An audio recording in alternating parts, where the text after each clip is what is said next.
Hello and welcome back to Whatever This Thing Is, the podcast where I just sit down and talk to people I know and love and just ask them about their lives and their whole life stories. Today I've got a friend of mine, Karissa Monson. Is that how you say your last name? Munson, yeah. Yeah, okay. Either way. Munson? Munson, Munson. technically. Okay. But if you Karissa read it, Monson. it's like Monson. It's complicated. No one gets it right. And we're just gonna take maybe about an hour and just talk about your life and your whole story. Okay. So we'll start with, what is the earliest memory that you can recall? Okay. There's like two that I think are pretty close in timeline. Okay. But I'm gonna go with the more fun one Sure. because I'm pretty sure I remember it from actually it happening and not stories that I've been told of it. Okay. But I was about 4, and we were at my grandparents, me and my sisters. Our parents were gone, I think, for an anniversary. And so my grandparents were watching us, and downstairs in their rec room, they had a fireplace, a brick fireplace. And for whatever reason, me and my middle sister decided we were gonna have fun and jump on some pillows. Okay. As you do as kids. As you do as kids. And so we were jumping on these pillows, and my grandpa told us to stop, and my sister did, and I did not, because I was 4, and who listens when they're 4? Right. And as I continued to jump on these pillows, the pillow slides from underneath my feet, I fall back and crack my head open on the fireplace. Oh. Well, that makes sense why you remember it. It's I traumatic. don't remember anything after that. I remember jumping on the pillows. I don't really remember my grandpa telling us to stop. And I don't remember hitting my head or anything after. Well, I guess you wouldn't, right? Because you just who hit would? your head. I just hit my head. Apparently, everyone started freaking out. Grandpa started swearing, and that's the first time my sisters ever heard our grandpa swear. And I guess I looked at my oldest sister, who's 8 years older than me. I was like, Kelsey, I'm really tired. And she's like, do not fall asleep. Oh my god. Did they take you to the hospital and get stitches? I went to urgent care. Okay. And I got some staples. And then they sent me home. Actual, yeah. like, they stapled. medical staples? Yeah. Dang. Right across the back. There was a long time you could actually see the scar if you looked close enough. I think it's probably gone by now. I got my head busted open by my brother when I was like 11, but I didn't even need stitches. It just was like. No, I got staples.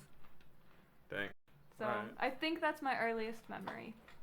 Okay, so with most other people that I've interviewed, I know a decent bit about them. I don't know that much about you. So I guess, where did you grow up? Cleveland, Ohio. What was the best part about living in Cleveland? I was close to family. Okay, well, assuming that you were growing up with your family. Well, but my grandparents lived close. Okay. They were only a half an hour away. Like, a lot of people don't grow up near their parents, so it's harder to see them, but we got to see them a lot. And, like, all my mom's side, like, her whole family, almost all of them still live around Cleveland, and so they're super close. So I always got to see, like, my aunts and uncles and stuff like that. Tell me then a little bit about your family. How many siblings do you have, and did you all grow up in one household? Is it all solid like that? Yeah. I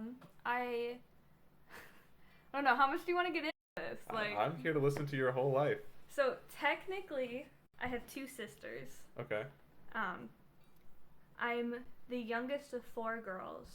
There was the second one died as a baby. Okay. So I'm the 4th girl, but I have 2 sisters. So it's complicated. Gotcha. It's weird. It makes sense when you explain it, Yeah. but a lot of people, half the time don't go into it. Well, so you probably never knew her, but does it change how you feel about your siblings or your mom at all, or is it just kind of something that you know about your family? It's just kind of something I know. Gotcha. Yeah. Well, yeah. I mean, I imagine without ever having, she was older than you, right? Yeah. Right. So then, yeah, you would have never even known that it was a thing until you were told later. Yeah. Okay, and then you have both sets of grandparents are also in Cleveland? No, my mom's are. My dad's, I don't know. I think technically they were in New York for a while. He moved around a lot as a kid, and so I don't technically know. My grandma died before I was born, and my grandpa died when I was like 4. Gotcha. 3 So or 4. most of Like your that. mom's side grandparents were the ones who were around and all Yeah. that. Gotcha. Okay. So. Where did you go to elementary school? From 2nd through, what's technically elementary? 5th? Yeah, or 6th, Well, depending on. technically, our elementary and middle were combined. It was a K through 8. Okay. And from 2nd through 8th, I went to Messiah Lutheran. Well, where did you go to Park. kindergarten through first? I went to West Park Lutheran. You're gonna catch a trend here. There's a lot of Lutheran schools in my life. Yeah. So wait, West Park Lutheran and then to where else? Messiah. Messiah Lutheran. Okay. Yeah. Do you remember anything about your kindergarten years? Do you remember who your teacher was?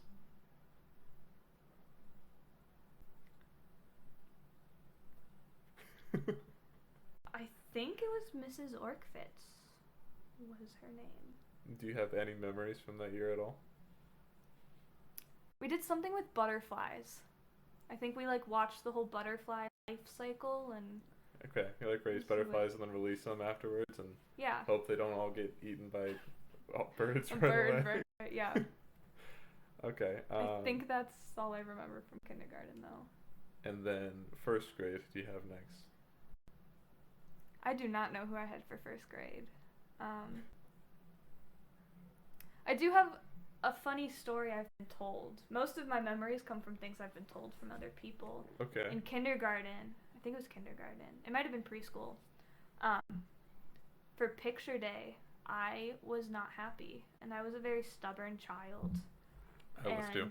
So they could not get me to smile for picture day. They tried and they tried and they tried and they could not. And so my teacher was talking to my mom, and she's like, "I'm so sorry. We could not get her to smile." And so my mom gets the pictures back, and I'm just like deadpan, like in like my preschool photos.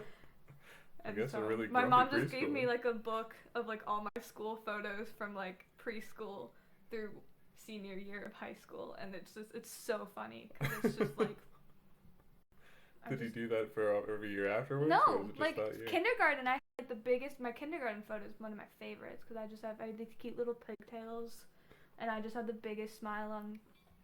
So it was just that I just had a bad day, and we were not having it. So. Okay, so then Messiah Lutheran. Why did you move schools? It had to do with scholarship, because the church, like. If you're a member of the church that the school is associated with, you get like some like money off tuition. That makes sense. And then West Park is connected to Holy Cross, and they weren't doing as well financially. They're a lot smaller of a church. Sure. And so we've switched our membership to Messiah, who's a lot bigger. And so then we switched schools as well. Is Messiah the name of the church as well as the school? Yes. Okay. Did your school have any sort of like arts programs that got you? You had art class. Okay, art class. But did you have like band or music or? There was band. It was like an extracurricular, and I was forced to take band from 4th grade. You were in beginning band, so you were like your own band, and then 5th through 8th grade you were in like the other band. So 4th through 8th grade I was in band. My mom forced us. What did they make you play? I played clarinet. Can you still play at all? I could probably, if I like took a little bit to like get used to it again, I could probably. I was never good, but I could probably like do something easy. I can still remember like most of the fingering. If I'm like reading music in church, like I'll play along with it. That's interesting that like you haven't played clarinet in so long, but even now reading in church, you like finger the clarinet fingerings. Mhm. I don't do that. Well, I guess it would be weirder for me to do a trombone positioning, but a little weirder. I never even think about it when I'm looking at music nowadays. I really enjoyed music, and I still do. I just hated band because we had a really mean band director. Oh no. I hated him. He was just a grumpy old man. What was his name? Dox him right now. I don't know. You don't remember? I You just don't remember he's grumpy and old. no. But he was a grumpy old man. He force choked one of our drummers once because he couldn't keep the beat. Whoa, he force choked him. Like he was just like. Okay, gotcha. Like across the room, but like in front of the whole band, and I was like, "This is unnecessary." So he was just a grumpy old man. Yeah. So he made me hate band. Plus, it was like before school, so we had to get there extra early on those days. Oh, well, that's and not who good. wants to get to school earlier than necessary? Absolutely not. Not as a kid like that. I mean, I couldn't even get out of bed at the normal time. Yeah. No, I don't want to go early. Although I think I did. Come to think of it. I don't remember. It's possible. Like, because where else? If it's not a class, then. Right. I don't entirely remember. It'd either be before or after, and after you have sports stuff. I was never into sports. Did you do sports as a kid? I did do sports. What sports did you play? So you were allowed to do sports from 5th through 8th grade there, and I did basketball, volleyball, and track for like 2 years. I think in like 7th, 8th grade I did track. And then I was on a soccer team outside of school, a travel soccer team. Which one of those were your favorite? Soccer. How many years did you do that, you said? I played soccer. I played like Y soccer when I was a tot. And then I think I started a travel team 5th grade, went through 8th grade, and then I played it through junior year of high school.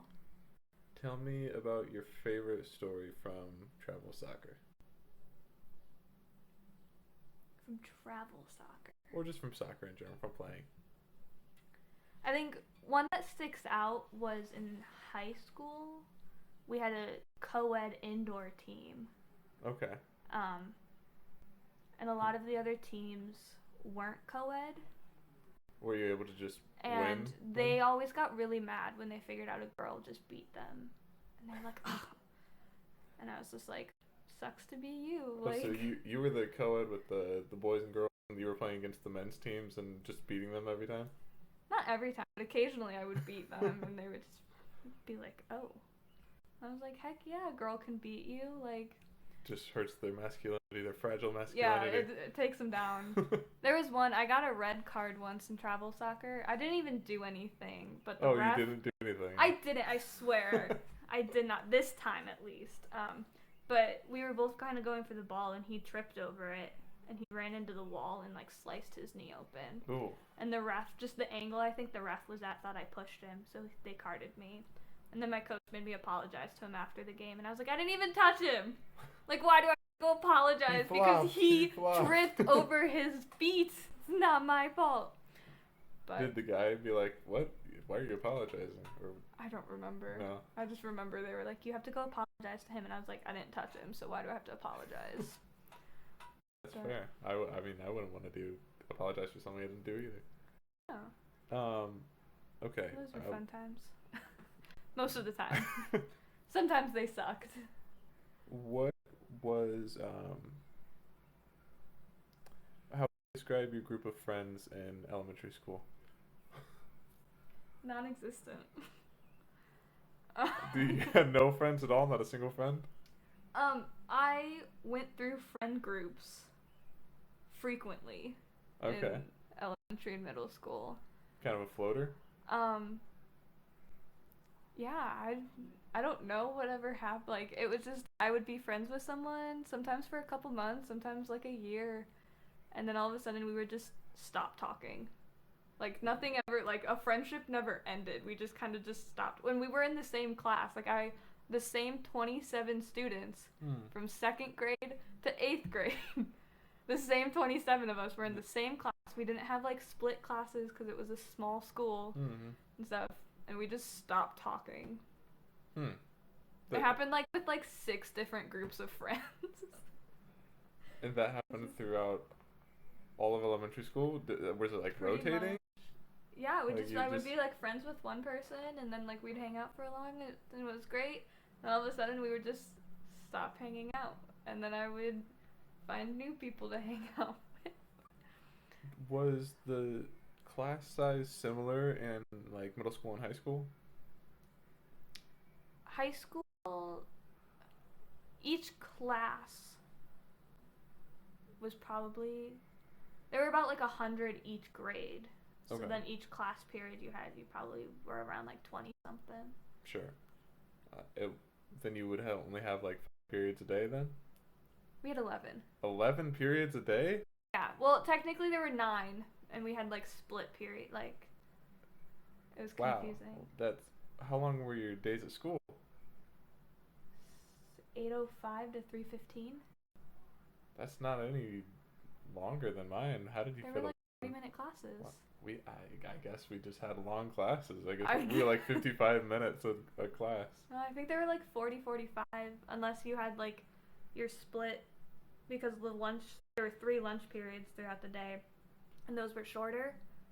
So then if you had 4th period lunch, then you had a 5-6 and a 7-8 class.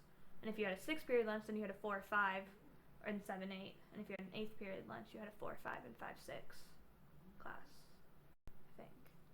Or no, 4-5, 6-7, and then 8th period lunch.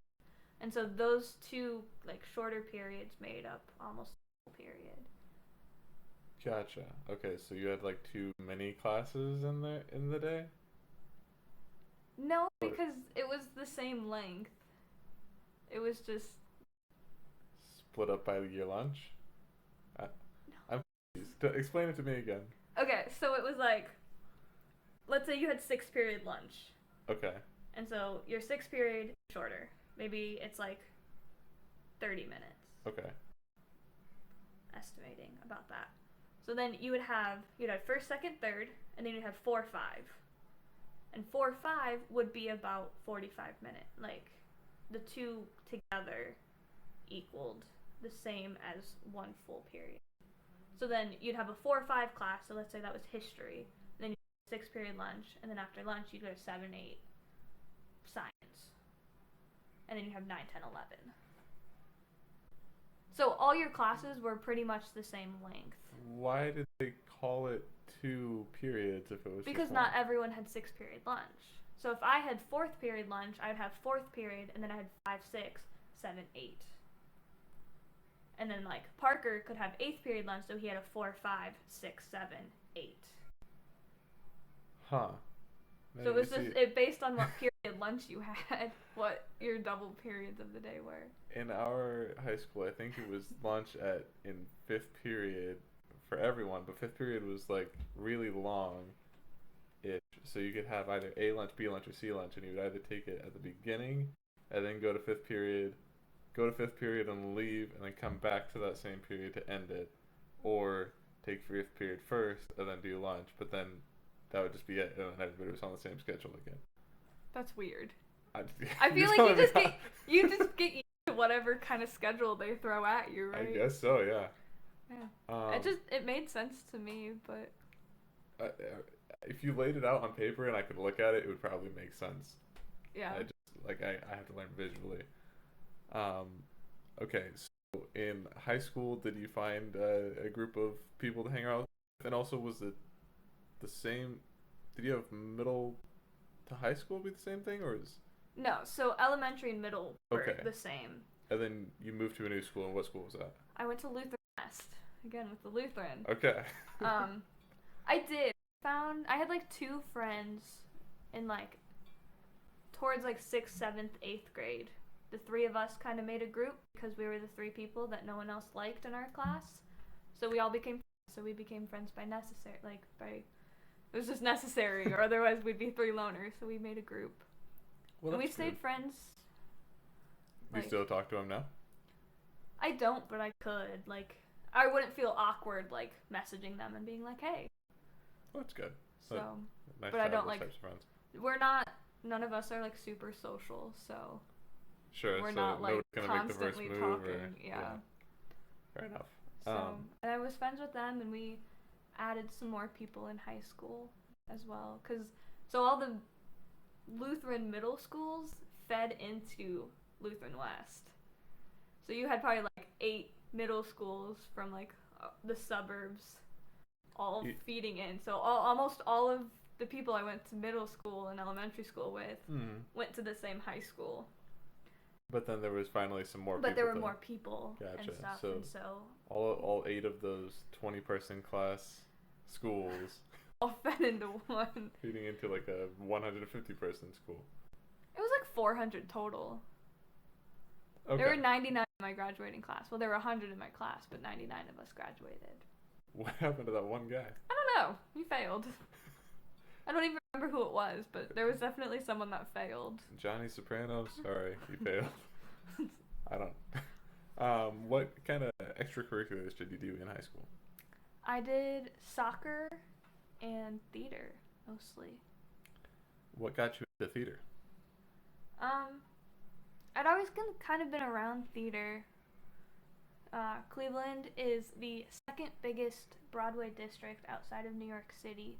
Really bigger than Chicago's? Mm-hmm. Huh. By like size-wise, I think it's bigger. Sure. And so my mom's had season tickets like since before she was even married to my dad. Just to whatever's on. Yeah, to the Broadway series. So they just have national tours come in all the time. So she's been there. We've went to shows. I don't even know what my first show was because I was probably about this big when I went. What's the first one you can remember?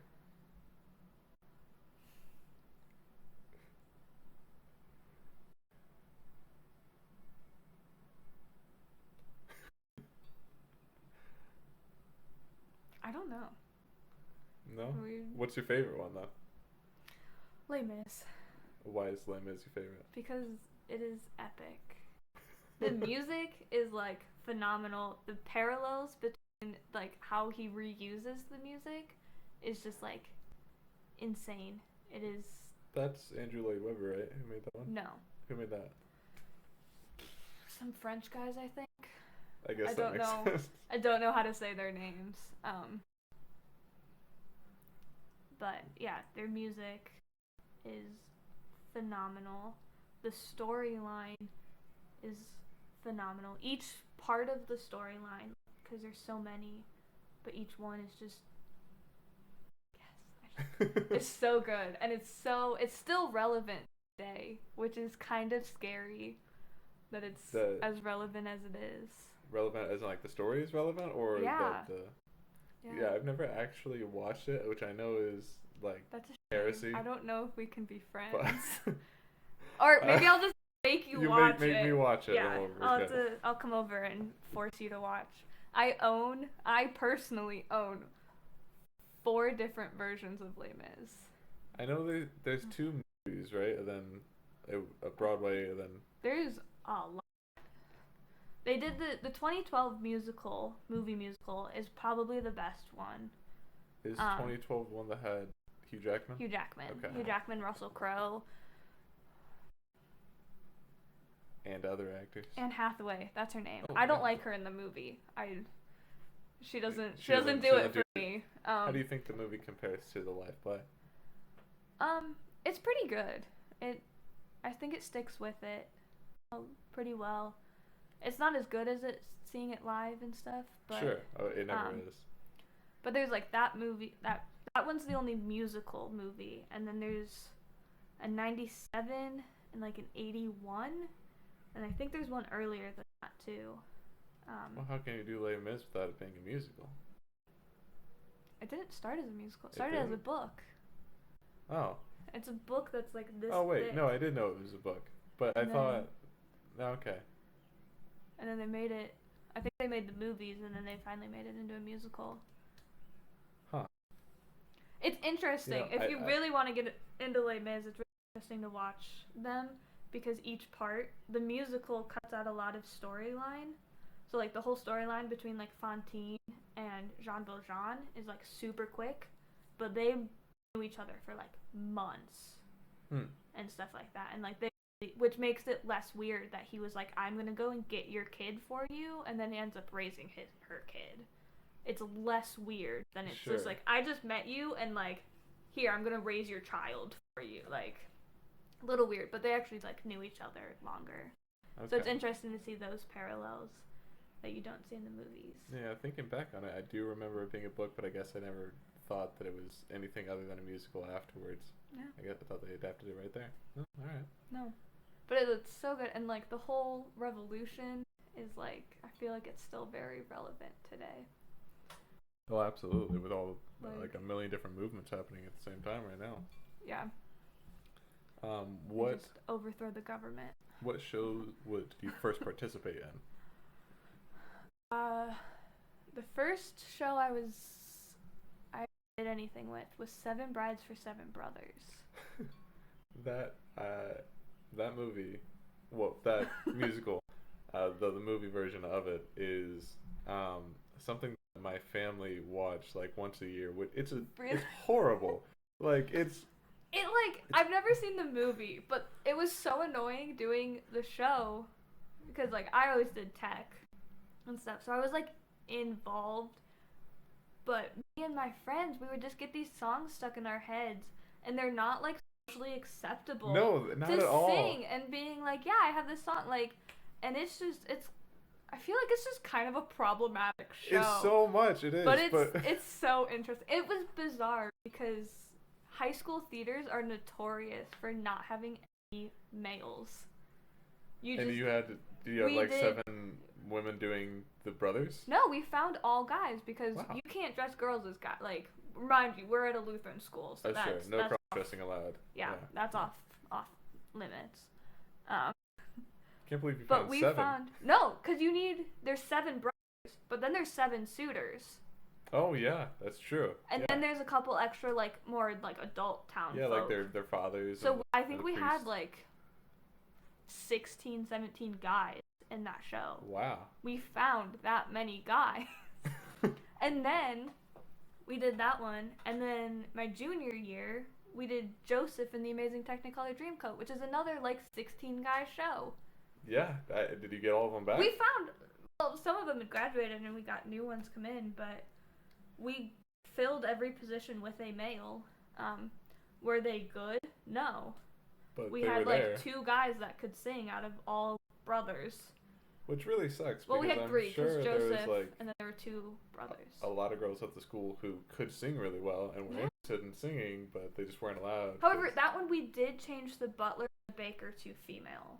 So we had 2 women playing those 2 roles, which are that makes sense. More common men, but... Sure, but So we did gender bend. Scandal. That's allowed, I guess, as long as it's not actually cross-dressing, right? Yeah, we dressed them as females, so it was... That one I actually also participated in 5th grade when my church put it on. So, nice. What was next? Well, that was junior year, and then so we did a fall play and a spring musical every year, except freshman year because the fall they were redoing our auditorium, so we only had the musical. We did Hairspray my sophomore year, and it was the first ever joint production with Lutheran East, which was on the east side of Cleveland. So was there any sort of rivalry between the schools, or were you pretty camaraderie? No, it was pretty good. Okay. We never we're more sister schools than rivals. Okay. Our administration covers both of us. Gotcha. They just have a west side location and east side location. So I don't think we ever played them in sports or anything like that. Gotcha, because you were technically the same school. We weren't the same school. We were totally separate. I don't quite know how it worked. we didn't play them or anything, so we had pretty good camaraderie, and it was really cool working with them through that whole process. That's good. So it turned out pretty good then? Yeah, they were amazing. And you never got them back afterwards, huh? We haven't. I know we've done I think a couple things. We went and saw one of their plays after that, and a lot of of the actors individually made some good friendships from it and stuff like that. But I don't think they've done anything quite that big with them since then. Well, that's a shame. Yeah, they should, because right now it's still not looking good. Which of those do you enjoy doing the most? I think Joseph, because that was my first time on the soundboard versus just working backstage. Do you always do tech, Um, or have you ever been on stage? Heck no. No, you're not a performer? No. I am so not a performer. Nope. But what So I've stops you from always, wanting to perform? I don't want to be in front of people. I'm comfortable being behind the spotlight. That totally makes sense, and I'm the same way. But I guess I've between fifth grade and all the way through middle school and sometimes at church, I just always was in the chorus. I never was good enough to actually get a role, but I was always up there. Yeah, no, I always did sound. So. Well, it's a underappreciated role. It's, I've got a friend who's a sound designer now for the Follinger. No, whichever one is outside at Frunky Park. And it is pretty impossible to do sound design in an outdoor auditorium. But she, despite as like the difficulty of the directors, she always gets it done. So, yeah. um, But yeah, Joseph's a show. I did that one in college too. And then, if you're ready for some drama, lay it on me. senior year we did Beauty and the Beast, which is a giant show. How many people did for it? A lot. You didn't have anybody like recast. You had to get individual. What do you mean? Like you know how Hamilton has people playing two different parts. I think we had some. So like, I think there were a couple people who were like some of the enchanted objects, who in like earlier scenes played townspeople. Sure. But we still had a pretty big cast. There was probably like 20, upwards of 20, high 20s people in the show, which is a large percentage when you only have like 400 people in the school. Yeah, absolutely. But what made it so dramatic? We upgraded our soundboard, our whole sound system, like less than a month before before opening. And we went from analog to digital. So wow. It was a big change. So they brought in some of like the tech people, and we had like a 4-hour lesson one Saturday on like, here's how sound works. Sure. Because they don't teach you that before that. You just kind of play around with things, and you're like, oh, that sounds good. And just kind of, you learn by doing. Right. Earlier than that. So we got like a brief overview of like, here's how sound works. And then they don't do anything with sound or like any tech until we had a double run through is what we called it, which was basically like our tech Saturday leading into tech week and then opening. Gotcha. I don't think we did mics that day because I think we were running farther behind. But that's like the first time like you're supposed to have mics, you kind of get some lighting, and then the second run you usually get costumes. The first run you just kind of run through, and the second run you get costumes and you kind of add everything in. But I don't remember if we did mics. But we get into the show, and we're running, and like microphones just kind of keep dropping every so often, and it's just they must not have been too bad rehearsals because you probably would have caught it. Yeah, we never really had the issues, but for whatever reason, opening night comes, it starts with Belle, like that's the song that starts it, the solo. She walks out and her microphone just drops. Like no sound. No signal. So she just does a whole thing. It comes in and like goes out throughout the whole song. Oh no. And so I'm freaking out at the board, like trying to figure this out. I luckily I had like one other person running the sound effects on the board with me, and he was on headset talking to like our stage managers backstage, because like stage managers did nothing in high school either. Like they're just deck chiefs is basically their whole job. Like they don't actually manage the show. Like they don't call the show, they don't do anything. So I think I'd like ripped the headphones off of him our booth was just kind of on the side, so like we were open to the audience. So I had to everybody could, like, see you quietly scream at my stage managers backstage, and I'm like, listen here, this is what you need to do. I switched my entire board. I had all like my leads on like the new 8 mics, and like they were like, and then our second mains on like the other ones, and then we had like 4 really crappy ones. And I was like, you need to get this person and this person. I was like, the beast is about to go on. You have about 2 pages until. I was like, you need to get his microphone and this person's microphone, and you need to switch them before he goes on. And they're like, we can't do that. And I was like, then the second he steps off stage, you're switching their microphones, and let me know when you do it so I can switch them on the board and stuff. My entire board just 180'd. Wow. Like, while I was running the show live. That's some still skill. Not missing like most of my cues and like pulling this show together. Dang. And keeping it like it was still like high quality high school theater. Like we had a really good theater program for high school. Like you would not think we did, but like we had good quality productions. Dang, that's super impressive to be able to do that on the fly. My director came up to me after, I think at intermission, just ripped me apart, blamed it all on me, was like, what is going on? And I was like, I don't know, and stuff like that. So she's pissed at me. We get the guy who helped installed it. Mm-hmm. Like, I'm on the phone with him. Like, he's trying to help me figure this out. He's stumped. He comes in, like, after one of the shows. We stayed there until, like, midnight, which was late in high school terms. Like, oh, sure, yeah. And stuff like that. And, like, everyone else in the cast went out to, like, go eat together, and I stayed at the school till midnight trying to figure this out with him. He has no idea.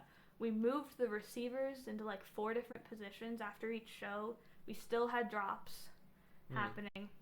We still, to this day, do not know what happened.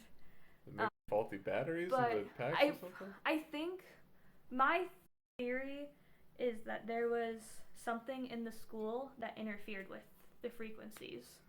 Because it was worse on school nights than it was on the weekends. Like, our weekends, we had some drops, but not as many as we did, like, those Friday night performances. So I think there was something in the school that was just turned on. Did you have everybody turn off their cell phones before the show? I think we had, like, turn off your cell phone, but who actually listens to that? I guess not many. Not many do. They just silence their cell phones, which, like, is fine, but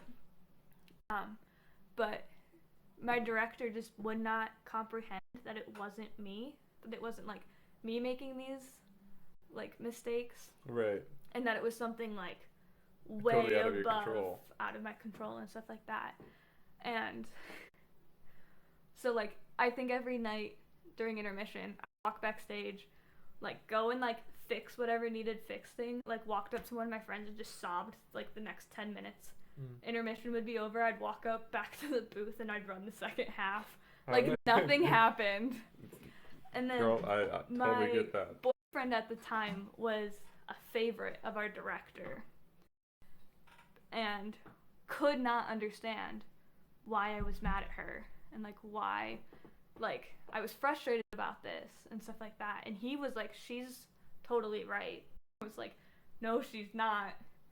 And then of the year, there's like an award ceremony, and then she gives the stage managers an award for the show, and basically just called me out and by praising them and being like, this goes to our stage managers for holding the show together with all of these technical issues.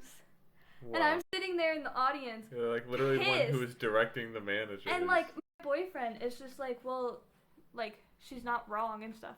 It's just like, you're a jerk, and you don't understand because you're a favorite, so you can do no wrong in her eyes. Right. Like, you suck as a performer. Like, you can't sing, you can't dance, you're literally just a body, but yet you get like a couple solos every show because you're a favorite of hers. And I was like, you don't understand because you can do no wrong. And I was just like so frustrated. Well, I guess like, and it ended high school drama on a. Yeah. Because I loved my whole career in like drama in high school and stuff like that, but like that just that experience made it rough. Dang. To go like just to end on that and I was just like, it wasn't my fault. Like, none of it. I was like, no, none of it. I was like, not to sound like self-centered, but I was like, your show would not have been nearly as good if it wasn't me running the board. Absolutely. Like, the fact that it was me was the only reason why it was as good as it was. Well, people who don't understand tech are never gonna understand. Like, just not. You can't explain it to them. They don't want to know, you know. Yeah, they're not gonna comprehend that it literally, but yeah. Still don't know what it was. However, it makes a good interview story. Because that was a lot of drama and a lot of, like, challenges just keep thrown at me. And I managed to persevere, and it still, like, was a decent show. Like, have you used that in interviews since? I have, I think, every single interview. Right, nice. It's strange, because it happened so long ago, and I'm like, man, I really should have, like, a better story to, like, use in interviews. But I'm like, it's just so good. Like, when I have to answer those kind of questions in interviews, I really have to, like, rack my brain. I'm like, I have definitely overcome challenges, but, like, I kind of block them out, so let me think about that. Yeah. Luckily, you just kind of know. Right. And, like, I've had tons of interviews with, like, theaters, and so a lot of them are like, what's a challenge? Like, so that one's really easy, and then you kind of have to spin it for, like, non-theater jobs and being like, oh, like, here, you just kind of tweak it a little, but still works. Totally makes sense. So that was high school drama, literally high school drama. Okay, before we move to your college years, I did something with Parker that only makes sense to do with you because you brought it up. Previous boyfriends, so that he has the same thing to listen to. Oh gosh. When did you first start dating, and how would you describe him? You don't necessarily have to name him. My first boyfriend was my senior year of high school. Okay. What made you want to date this guy? Is it the same you just mentioned, or is it another? Yeah. Guy? Okay. I've only had 3 boyfriends in my whole life. Gotcha. And one of those is Parker. So I've had 2 others. So not many. What made you want to date this guy in the first place if he turned out to be such a lard? I don't know, like, I think it was one of the first guys who, like, actually kind of showed interest in me, that, like, I could at least, like, tell. Right. It was, like, every day he would, like, stop by my locker, and, like, we would talk until he had to go to practice, because he played soccer, too. And I didn't play soccer that year, because I was doing theater. Makes sense. And I don't know. I think it just kind of, like, started happening. His best friend's sister was my locker neighbor, and I had known him since, like, childhood. Like, so you're one of the weird. Like, you probably grew up with him through elementary. No, we didn't. I think we, like, met each other more through, like, soccer. I think we did a couple soccer camps. Somehow we met before that, though. I don't remember.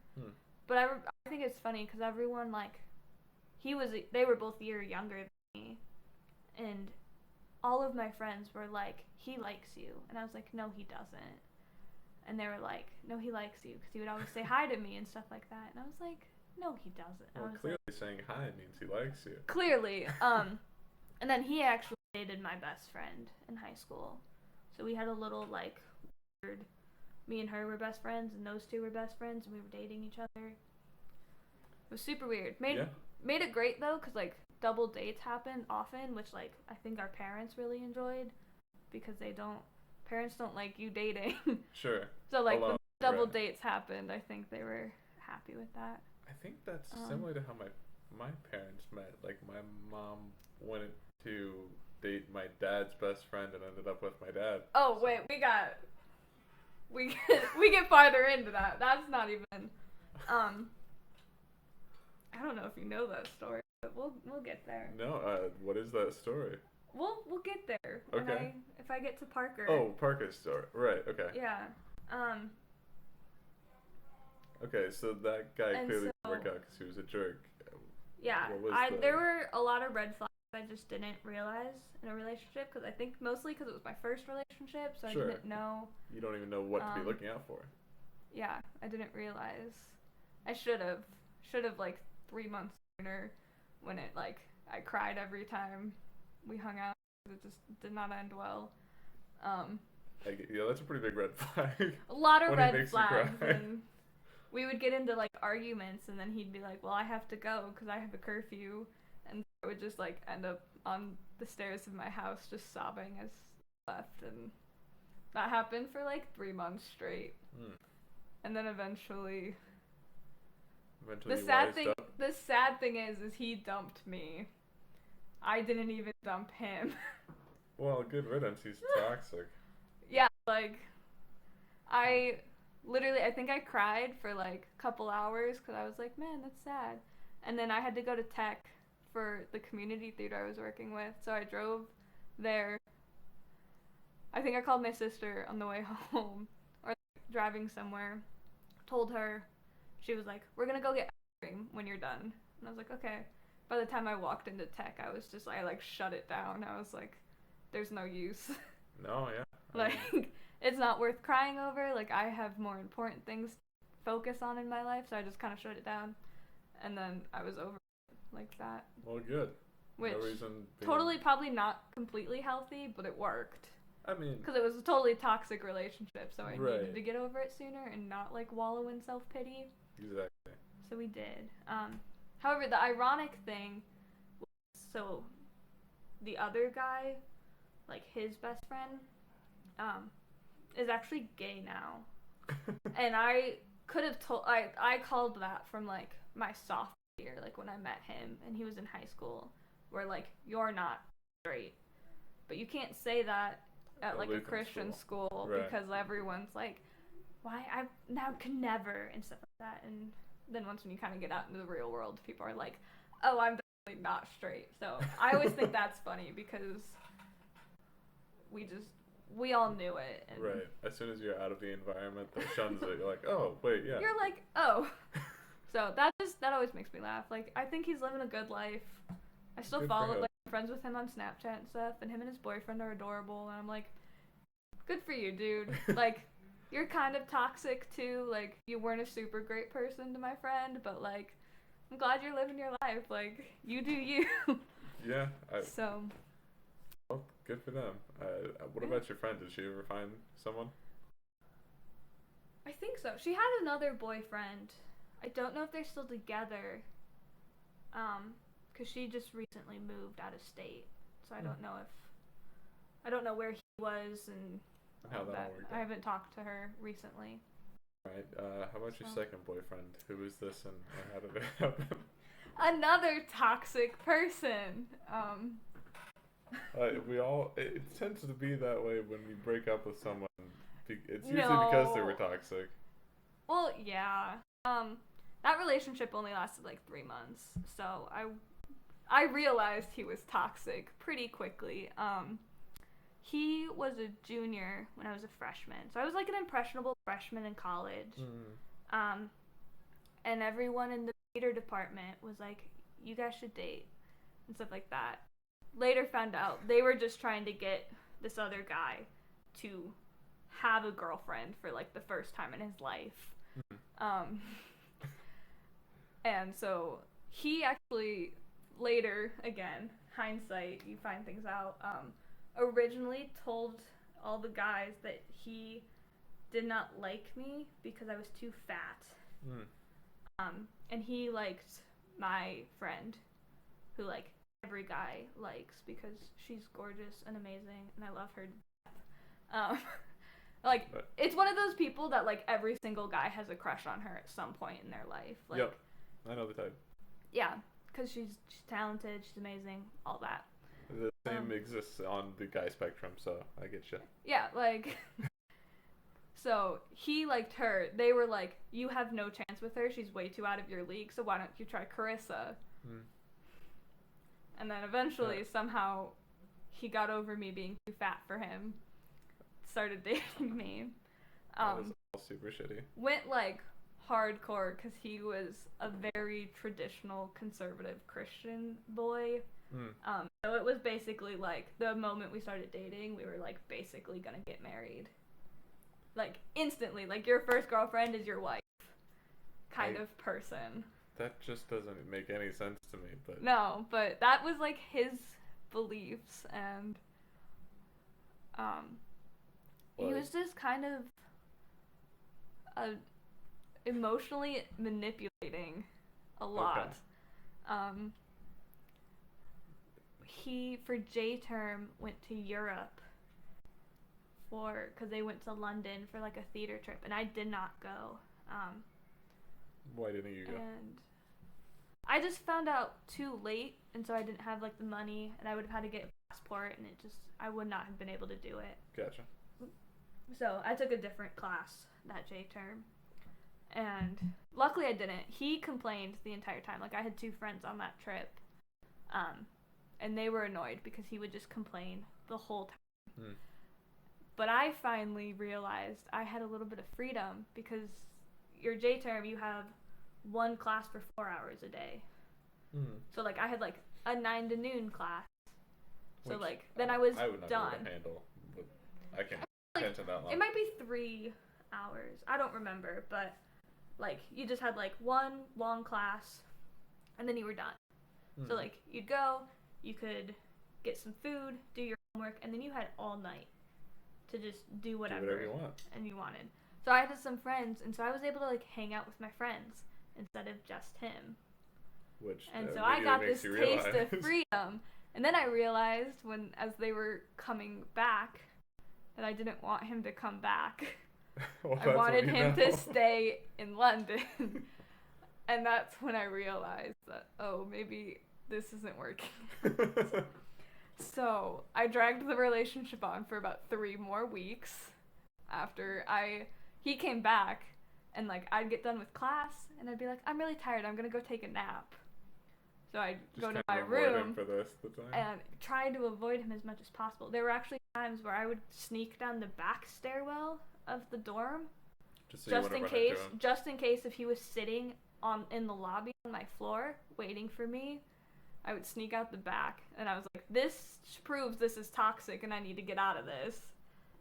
And then the day before spring semester started, I dumped him. Did not take that well. Yeah, there was... How did he react? Like, you said he didn't take it well. He did not take it well. We kind of had like the same friend group because we were both theater kids, so we were friends with all the theater kids. So like one of the kids in his class kind of helped him. Some of the guys did too. There was a point where like he almost committed suicide from it. It went downhill. Did not end well. But he worked through it. Like we ended up being friends. Like we did shows together and we worked together, and like our whole his senior year, like we were always together and stuff like that. So like we worked through it. And well, that's good. It does seem like a bit of a dramatic response to his girlfriend, not working out. But and I mean, if you're like convinced that like you're gonna marry the person, like that, I'm sure that's rough. And he had other issues and stuff like that. I think there were like a couple other things that happened like right at the same time too, and it just was a lot. Well, I'm glad that he's doing better now. Yeah, like I think he's doing good, and yeah, we worked it out eventually, and. Well, I'm glad to hear it. So number 3 then is a special case. Tell me the story of how you met Parker. So Parker's roommate, his name is Zach, and I liked Zach. I had a crush on Zach. And my friend broke her ankle. Okay. Which was a whole traumatic story event that happened. So that happened at like midnight on a Monday night. So Tuesday we had chapel, and I walked up to Zach, and he was like, "Hey, what's up?" And I just started bawling. As you would after you just witnessed your friend snap her ankle in half the night before. Yeah. And then spend like a good portion of the night in the ER. It was a rough day. For sure. And so we made plans to go to the hospital and see Lenny. And then a couple other friends were meeting after rehearsal. They were going to come over and stuff. So it goes on, whatever. So we got ready to go, and Zach had a car. I didn't at that point. And then he was like, "Hey, do you mind if my roommate comes?" Because Parker and Eleni had been on a film set, so they kind of knew each other. I think Parker technically had a crush on Eleni at that point, because again, who doesn't? Sure. I love her to death. Like, and so I was like, sure. So I texted Eleni's mom, and I was like, hey, like Zach and I are coming, and we have some random dude coming with us too. She's like, who is it? So I turn around because I'm in the front seat, and I was like, what's your name? And he's like, Parker. And I was like, oh, it's Parker. She's like, okay, Eleni says he's cool. He can come. And I was like, okay, good, because we're already halfway to the hospital. So then the three of us were hanging out with Eleni in the hospital, and she's high on drugs. And then... As opposed to just being high on life, I guess? Yeah, well, she was on a lot of pain meds. Like, she would pick up her drink, fall asleep, and then wake up and finish drinking. Like, she would just fall asleep in, like, the middle of sentences, and it was really funny. So then we just started kind of hanging out. And then he friended me on Facebook, and so I messaged him, and I was like, hey, I can actually remember your name now, because I could never remember his name. And then 4 years later, and we haven't stopped talking. Well, I'm glad about that. Here we are. When did you officially start dating? October 10th. And 2017. How did you make that decision? Was it just like, hey, I like you, we should be dating now?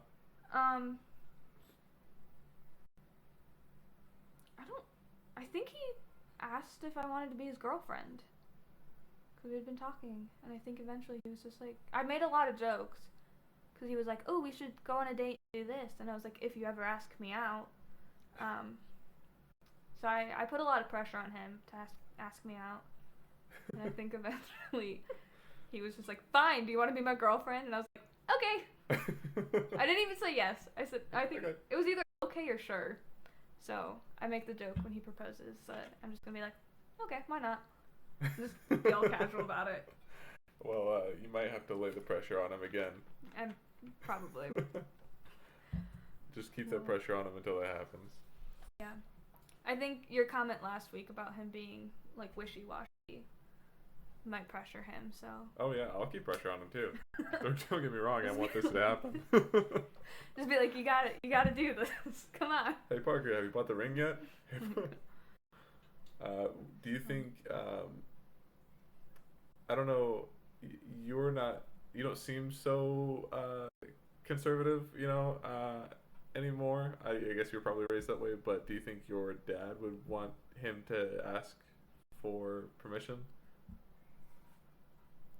Probably. I don't think he'd...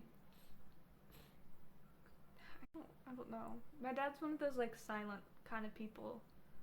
Sure. So Well, I think he would like it. I don't think he would, like, throw a hissy fit if he didn't. sure. So... Does Parker have a good relationship with your parents? Yeah, Pretty you kind of good. talked before about how they didn't even recognize him as a long-term boyfriend until pretty recently. Yeah, it was not long ago that I think he kind of moved from, like, a college boyfriend, to, like, this might actually turn into something.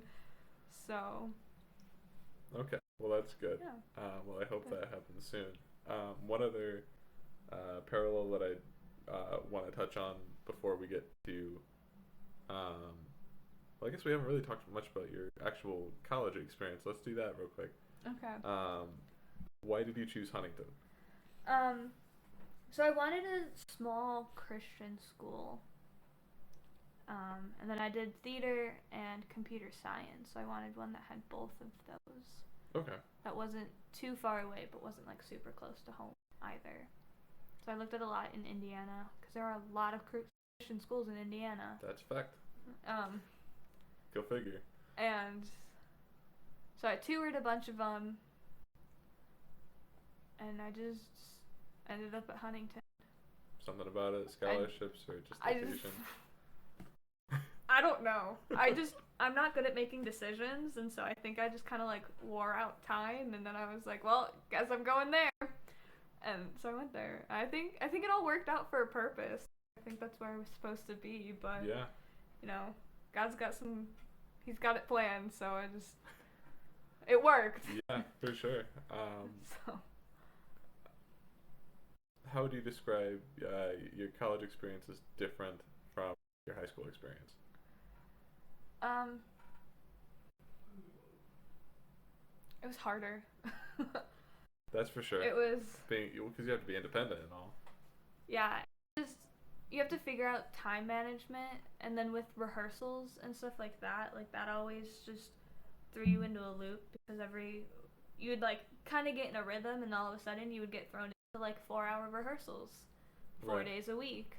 It totally throws off your whole inner And clock. so then all of a sudden you're not starting homework until 11 o'clock at night, and you have a 9 a.m. the next morning. So it's just you just got to figure that out. And then I stage managed a couple times, and so then I would start we moved in early, have rehearsals before school started, and then all of a sudden it was 4 hours of rehearsal and then like 2 hours of after rehearsal work, 5 days a week. Wow. For like a month. And so like Dang. those always made those years really hard because you just started in a hole and you couldn't. It took a Felt long like a time climb to get out of it the whole to get semester. yourself out of it and stuff. But Wow. it was fun. I liked college What shows did you do in college? a lot. Did they have one like every semester? So it usually was 3 or 4 shows a year. So Okay. it was like 1 or 2 one semester and then like one another semester. So they had a theater department, just like a theater extracurricular. Okay. Yeah, there was a whole theater department. Which one was your favorite?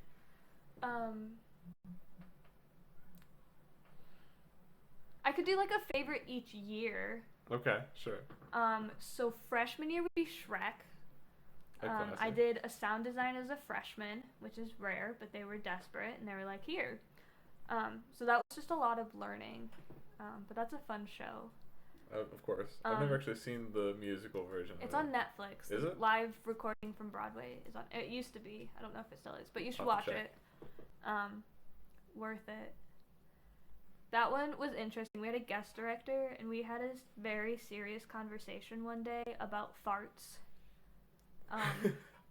Because there's a lot of fart sound effects that happen, and there's the songs. There's literally like it's timed to the music, and so you needed like the right kind of fart, the right pitch, like how long it was. Like so, we had a very serious conversation about farts. So that was interesting. We was both it your kind job of to like cue them? It wasn't in the music or anything? It was not. I had to go find them, and then I from the booth did like the first one, but then we actually loaded the sound effects onto the keyboard, and then our keyboard player switched like layers on the keyboard, however that works, yeah. and then knew like which notes had to go with each, like what in order, and she played them on the keyboard with the music, so that it was like more consistent each day. That is pretty great. We both, after that conversation, we like sat back and really questioned our life decisions and what got us to this point. I just had an hour-long conversation about farts. About farts and burps, because there's a couple of both. So that was my favorite. That was just a really fun show. And then sophomore year, I think would be The Christians. I know nothing about that one. Yeah, it's a really good play. It stirred up a lot of controversy on our campus. They did not know what it was when they approved it, and it did not go over well with administration. Is it kind of making comments on modern Christians? It's not even that. It's just kind of the whole premise is this pastor gives a sermon, and like, I don't think hell exists. And then goes on to like reason why, and most everyone in his congregation kind of throws a hissy fit about it and stuff like that, and then it's just kind of like the consequences of that. But it really opened a lot of conversation with the students. Like, I know a lot of people saw it and then like would go and like have like 4-hour long conversations about it and stuff. Sure. And so it just brought up a lot of conversations that I think college kids need to have. And Yeah, I mean, Especially when you're going through a whole faith journey, like you just kind of need to question for yourself and not just blindly follow what you've been told your whole life. So yeah, like if you I don't think, actually believe it for you, then what good is it, you know? yeah. So I think that was my favorite one sophomore year. Junior year, oh, that's hard. Junior year was such a good year. 'Cause that was the Birds and then Joseph and Eurydice. But you have to choose one. I think I would pick Eurydice, which is a adaptation of Orpheus and Eurydice. Okay. That whole story. I did lighting for that one, and won an award for it. It was fun. Was it an award from school for it, or? No, it was like a nationally recognized award. Wow. So like there's like a national competition, and so the actors usually get judged, and then they go and compete, but they also give called certificate of merit, for like some it can be like a more minor role who they're like, you did really good, but we're not going to nominate you for the Irene Ryan, but we're going to give you a certificate of merit. And sometimes they go to tech, and it's just for like an excellent performance or anything like that. And so you get nominated by like the adjudicator that comes and sees your show. Wow, I've never heard of like competitive theater before. Yeah. That's pretty cool. So I got an award for that because it was a really good lighting. Like I just really, like, not to brag, like I'll show you some of the pictures after, because it turned out really good, and the story is fun too. So that would be definitely, if you've got pictures, I love to see. Yeah, and then senior year would probably be Charlie Brown, because I hated Anglesteet. It's called Angel Street. But you call it Anglesteet? I called it Anglesteet because I don't know how to spell, and so I was writing it in my planner, and I spelled angel wrong, and then I forgot the R in street, and so in my planner it was Anglesteet. And then it just had a lot of drama, and the rehearsal process lasted too long, so we were all just really bored with the play. Good show. Recommend watching it. It's all about gaslighting. Okay. It's actually originally was called Gaslight, and stuff like that. So where can I watch it? I have absolutely no idea. Okay. I'll get back to you on that. Sounds good. But yeah, so it was Charlie Brown senior year. So Charlie Brown, it was a fever dream. We all were sick. We closed the show a week before we all got kicked off campus for COVID. So well, you got it done. Luckily our show was early enough that like we actually did it. Half the people there probably got COVID. I think we all had COVID at one point. Like they did the math and they lost 2/3 of the rehearsal process from people being sick. Because they would just miss. Luckily we were double casted. So we had two casts, like an alternate cast. And so they were able to like run the show every day, but stuff like that. But like I was sick. Pretty sure I had strep. Or COVID. Yeah. We're unsure, but I left tech. Like the lighting designer is like the main purpose of Tech Saturday, and I left because I felt so bad. Our stage manager was sick that day, so she left. So at some point they were just running tech without a lighting designer and without a stage manager. So I don't know what happened that day.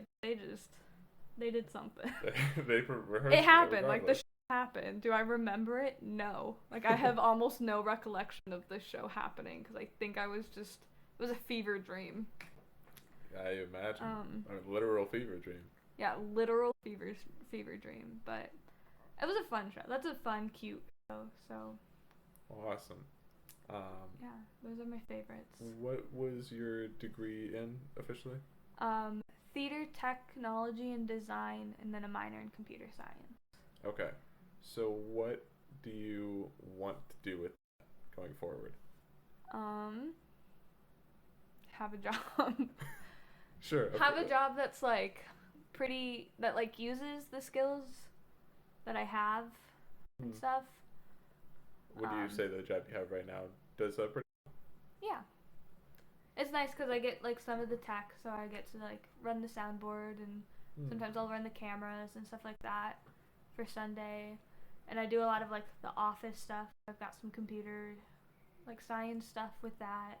And then I like some of the other stuff too. So it's just kind of get a little bit of everything, which is fun. And then I want to find like a theater that to like work at or like volunteer after hours. That's about what I was about to ask. That's the goal, but I gotta find one. Are there no good theaters in Indy? No, there's a lot.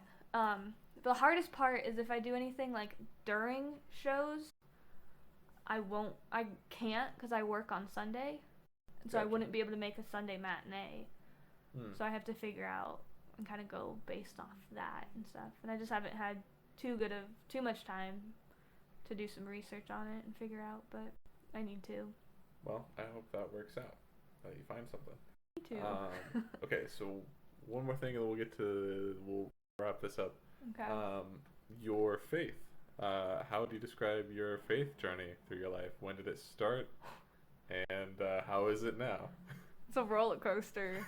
So obviously I grew up Lutheran. I went to Lutheran schools from kindergarten through 12th grade. And stuff. So it's just kind of, something you do in life. So I don't know. So what happens in the Lutheran, which I really like, is you get baptized as a baby. So we do infant baptism. And then in 8th grade, you do confirmation. And that basically, so when you're baptized, it's like parents and your sponsors are responsible for bringing you up in the faith and like kind of responsible for you and your faith. And then in confirmation, you take that onto yourself. And you're like, this faith is now mine. It is not my parents' responsibility to do this anymore. It is mine. Which I really like because it kind of totally... A lot of people don't like infant baptism because then it's like, you didn't have a choice, right? Like, stuff like that. But I feel like that's a good... Kind of covers it all. And it's like, it is... And it makes sense. It's like, as you're a child, like, it's your parents' responsibility. But then, as you grow, like, you kind of take that responsibility on yourself. Yeah, that makes sense.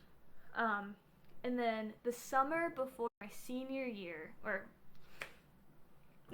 summer before freshman year, so right after 8th grade, I went to the National Youth Gathering in New Orleans. Sounds like a good time. It was really cool. It was a lot. They were still recovering from Katrina, so we did a lot of hurricane relief and stuff like that. And just, there were 35,000 youth. Wow. From across the country there. The biggest group of people you ever seen. Worshiping in the Superdome together. Wow.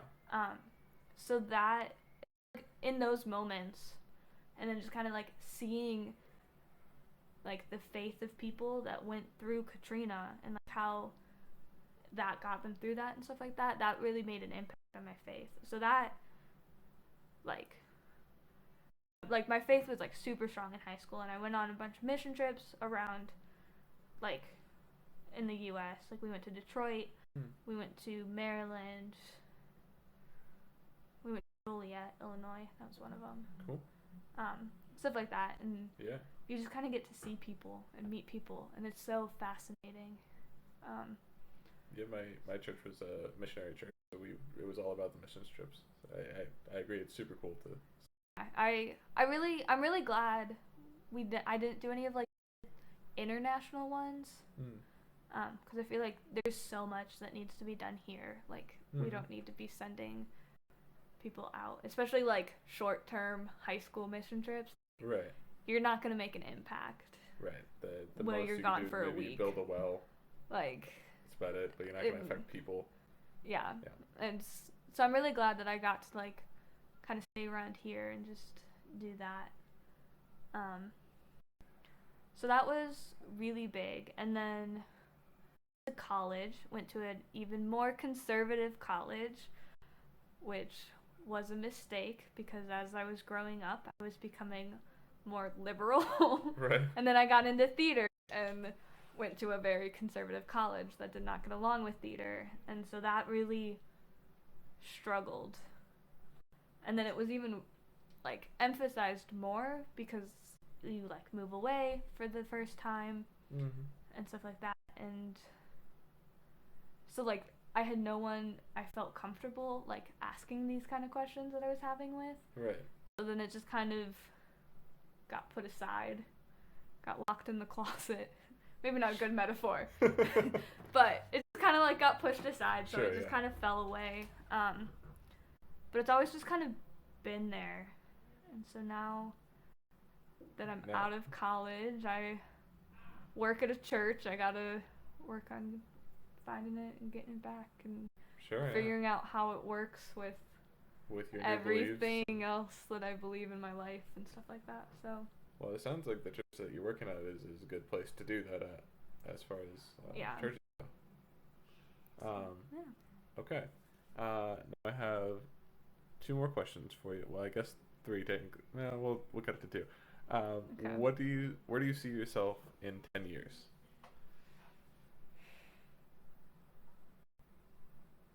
I don't know. What are your long-term goals? What do you want to do? I don't know. Working at a place I enjoy and feel valued. Okay. What makes you feel valued? That the skills I have are being used and I add value to the team I'm on. Okay. Fair enough. Do you want kids eventually or no kids? I would do kids. How many would you want to have? 2 or 3. So don't be like my parents. We had 5. It was too many. I love them all, but 5 is too many in space. That's a lot. Yes, absolutely. I would only do that like if somehow like multiples happened. Good. Twins the first time and triplets the last. Something like that. Yeah. Like, or you do like twins and then an oops baby like 6 years later. Like those happen. Sure. I sure hope it doesn't, but you never know. Right. Okay. Then my last question for you. I did mention this before. I don't know if you thought about it.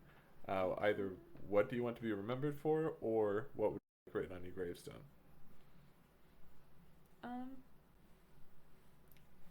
I'd want to be remembered for being like an accepting person and like loving and fun and stuff like that. Just a cool person. You just want everybody to remember that you were giving and loving and caring. Like, yeah. Have like good quality memories when they remember me. Well, that's good. Whatever that is for them. If it's who knows? It'll be different for everyone. But everyone will be like, man, she was a good person. Awesome. That's what I got. All right. Well, if anybody has been listening to this, thank you. And we will do another one of these soon. Thank you for being on this. You were a great guest. Thanks for having me. And I'll catch y'all next time. Peace.